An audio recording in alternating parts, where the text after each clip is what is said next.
बड़ी खबर राजधानी लखनऊ से आ रही है, उससे आपको रूबरू कराएंगे। बागी विधायकों पर सपा की बड़ी कार्रवाई देखी गई है। सपा ने 3 विधायकों को पार्टी से निष्कासित कर दिया है। विधायक अभय सिंह गोसाईगंज को पार्टी से बाहर कर दिया है। राकेश प्रताप सिंह को भी पार्टी से बाहर कर दिया गया है और विधायक मनोज पांडे भी पार्टी से निष्कासित हुए हैं। तो समाजवादी पार्टी की ओर से जो बागी विधायक है उन पर यह बड़ी कार्रवाई की गई है। जो 3 बागी विधायक रहे हैं उनको पार्टी से निकाल दिया गया है, निष्कासित कर दिया गया है। और ये जो लेटर है, ये पत्र है, इस पत्र में तीनों विधायकों का नाम दर्ज भी है। मनोज पांडे भी पार्टी से निष्कासित किए गए हैं। बाकी विधायक में वो भी एक उनका भी नाम सामने आया है। और पार्टी से निष्कासन के बाद ये देखा गया है कि सपा समाजवादी पार्टी की ओर से बड़ी कार्रवाई हुई है।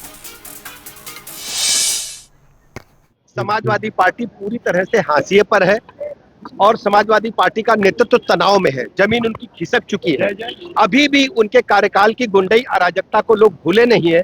आज उत्तर प्रदेश पूरे राष्ट्र में नंबर 1 का राज्य इंफ्रास्ट्रक्चर के मामले में, लाइन ऑर्डर के मामले में बन चुका है और लोगों का मानना है कि भारतीय जनता पार्टी की सरकार ने, योगी जी की सरकार ने बहुत बेहतर काम किया है। सर, ये तीनों भाजपा में क्या शामिल होंगे? आप इंतजार करिए, समय समय पर आपसे हम फिर मिलेंगे। लेकिन हम सभी जनप्रतिनिधियों का हृदय से स्वागत करते हैं और उनके साथ हमारी सरकार, हमारी पार्टी खड़ी है। किसी भी जनप्रतिनिधि को किसी प्रकार का कोई कष्ट हो, ये हम सुनिश्चित करते हैं। तो इसी खबर पर ज्यादा जानकारी के साथ राजधानी लखनऊ से हमारे संवाददाता तौकीर खिदवई जुड़ रहे हैं। तौकीर, समाजवादी पार्टी की ओर से बड़ी कार्रवाई की गई है। बाकी विधायकों पर निष्कासन का रास्ता दिखा दिया गया है, क्या अपडेट है?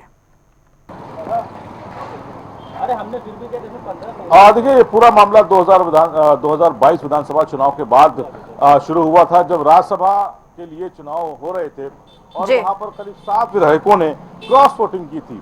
वहां से ही ये सभी जो समाजवादी पार्टी के विधायक हैं, इन पर समाजवादी पार्टी के राष्ट्रीय अध्यक्ष अखिलेश यादव ने नजर टेढ़ी कर दी थी। लगातार पार्टी के विरोध में बयान भी दे रहे थे। इसमें सबसे पहले तो जो पांडे हैं, जो मनोज कुमार पांडे हैं, जो बड़ा नाम था पार्टी का, क्योंकि ये इनको विधानमंडल दल का अध्यक्ष बनाया गया था। और इसके अलावा राकेश प्रताप सिंह हैं, अभय सिंह, ये तीनों को पार्टी से निकाला गया है। और इसके अलावा राकेश पांडे, विनोद चतुर्वेदी, पूजा पाल और आशुतोष मौर्य, ये 4 वो विधायक हैं जिन्होंने क्रॉस वोटिंग की थी। लेकिन इनके लिए आज समाजवादी पार्टी ने अपने पेज पर लिखा है कि कुछ लोग समय रहते सुधर गए और कुछ अभी सुधर नहीं पाए, इसलिए उनको पार्टी से निकाल दिया गया है और कुछ लोगों को अभी अब वक्त दिया गया है। यानी कि जो 4 विधायक जिन पर भी कार्रवाई नहीं हुई है, इनको पार्टी ने भी वक्त दिया है। और यानी कि ये 7 विधायक जो जिन पर कार्रवाई होनी थी, इसमें 3 जो बड़े नाम थे, क्योंकि अभय सिंह गोसाईगंज के विधायक हैं, खप्पू तिवारी को चुनाव हराया था, बड़ा नाम है और लंबे समय से समाजवादी पार्टी का हिस्सा रहे हैं। इसके साथ ही राकेश प्रताप सिंह, ये रायबरेली के विधायक हैं और रायबरेली से ही मनोज पांडे भी आते हैं। मनोज पांडे सचेतक दल के अध्यक्ष थे, विधानसभा में बड़ा उनका ओहदा था, पार्टी में बड़ी तवज्जो भी दी जाती थी। लेकिन इन तीनों के पार्टी छोड़ने के बाद अब कवायद इस बात की भी है कि अब विधानसभा में इनके खिलाफ समाजवादी पार्टी क्या इनकी विधानसभा सदस्यता रद्द कराने के लिए भी लेटर देगी। और उसके बाद इनकी सदस्यता अगर रद्द होती है तो यानी कि अब इन सभी 3 विधानसभा सीटों पर उपचुनाव होगा। इसके साथ ही एक सीट और है जो खाली हो चुकी है, मऊ की, जिसमें अब्बास अंसारी का नाम शामिल है। अब्बास अंसारी को सजा हो चुकी है। ओम प्रकाश राजभर की पार्टी के विधायक हैं, समाजवादी पार्टी के समर्थन से चुनाव लड़े थे 2022 का। यानी कि अब 4 ऐसी सीटें हो सकती हैं जहां पर उत्तर प्रदेश में उपचुनाव भी देखने को मिल सकता है। तौकीर, जिस तरह से समाजवादी पार्टी की ओर से ये बड़ा फैसला लिया गया, क्या पार्टी की छवि इससे खराब हो रही थी? चूंकि जिस तरह से समाजवादी पार्टी के विधायक पहले ही निकल चुके, लेकिन निष्कासन का जो प्रक्रिया है वो बहुत बाद में देखा गया और निष्कासन हुआ है तो कितने सालों के लिए निष्कासित किया गया है, कुछ इसकी जानकारी मिल पा रही है?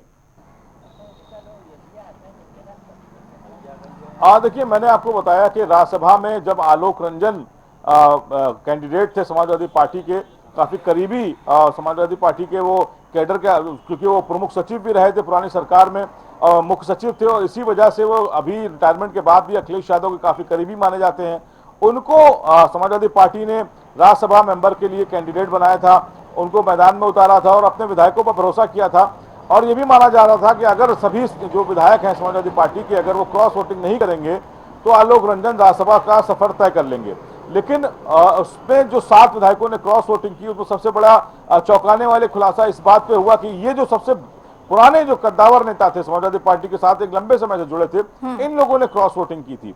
और उसमें सबसे बड़े नाम यही 3 थे, जिसमें मनोज पांडे, राकेश प्रताप लेकिन इस बात को काफी समय हो गया। क्या समाजवादी पार्टी को उसी समय ये बड़ा कदम उठाना था? क्या इससे पार्टी की जब छवि खराब होने लगी, सवाल उठने लगे, तब ये समाजवादी पार्टी की ओर से बड़ा फैसला लिया गया? मेरा सवाल ये है। देखिए, ये माना जा रहा था कि क्योंकि राजनीतिक परिस्थितियां होती हैं, जिस तरह से समाजवादी पार्टी के नेताओं पर कार्रवाई हो रही थी, उनके मकान बुलडोज किए जा रहे थे, जमीनों पे बुलडोजर चल रहा था, तो ये समाजवादी पार्टी के जो नेता थे उनका मानना था कि इसी डर की वजह से उन्होंने क्रॉस वोटिंग कर कहीं ना कहीं अपने लिए एक सॉफ्ट कॉर्नर बनाया है। इसीलिए एक लंबा समय भी दिया गया कि अगर वो वजह थी तो फिर उसके बाद वो पार्टी में वापसी कर सकते थे। यानी कि वो पार्टी के विधायक ही मौजूदा विधायक हैं अभी तक समाजवादी पार्टी के, उनके पास भरपूर मौका था कि वो कभी भी आके अपनी समाजवादी पार्टी के जो राष्ट्रीय अध्यक्ष उनसे माफी मांगकर या अपनी वजह बताकर कि इस वजह से वो पार्टी के खिलाफ क्रॉस वोटिंग कर गए थे, तो उनकी वापसी उस तय हो सकती थी। लेकिन लगातार ये देखा जा रहा है कि वो समाजवादी पार्टी के राष्ट्रीय अध्यक्ष को गुंडों की पार्टी, समाजवादी पार्टी को माफियाओं की पार्टी के तौर पे वो प्रेजेंट कर रहे थे, लगातार बयान दे रहे थे। इस लंबा समय हो गया, करीब 1.5 से 2 साल बाद ये फैसला लिया गया है। यानी कि समाजवादी पार्टी में जब उनकी गुंजाइश खत्म हो गई है कि अब वो वापसी नहीं कर सकते हैं, तब ये ऐलान किया गया है समाजवादी पार्टी की तरफ से। अभी भी 4 विधायकों के लिए आज लिखा गया है, उसी लेटर में उन 4 विधायकों के लिए भी लिखा गया है कि उनको सुधरने का मौका दिया जा रहा है। अगर वो नहीं सुधरेंगे तो उन पर भी कार्रवाई होगी। यानी कि 7 विधायक रडार पर है समाजवादी पार्टी के राष्ट्रीय अध्यक्ष की, लेकिन ये 3 जो विधायक हैं इन पर कार्रवाई हो चुकी है। और इन सीटों पर अगर उपचुनाव होता है, क्योंकि अब वो पार्टी से बाहर है, जाहिर तौर पर विधानसभा अध्यक्ष को भी लेटर दिया जाएगा। अब अगर विधानसभा में उपचुनाव होता है इन सभी विधानसभा पर, तो पूरे दमखम के साथ समाजवादी पार्टी अपने प्रत्याशियों को भी उतारेगी और आगे 2027 में इन विधायकों के लिए पूरी तरह से रास्ते भी बंद नजर आएंगे। चलिए, बहुत शुक्रिया तौकीर तमाम जानकारी के साथ जुड़ने के लिए। तो आपको बताते चले कि समाजवादी पार्टी की ओर से जो बाकी विधायक हैं उन पर बड़ा फैसला लिया गया है। बड़ा कदम उठाते हुए अब इनको निष्कासन का रास्ता दिखा दिया गया है।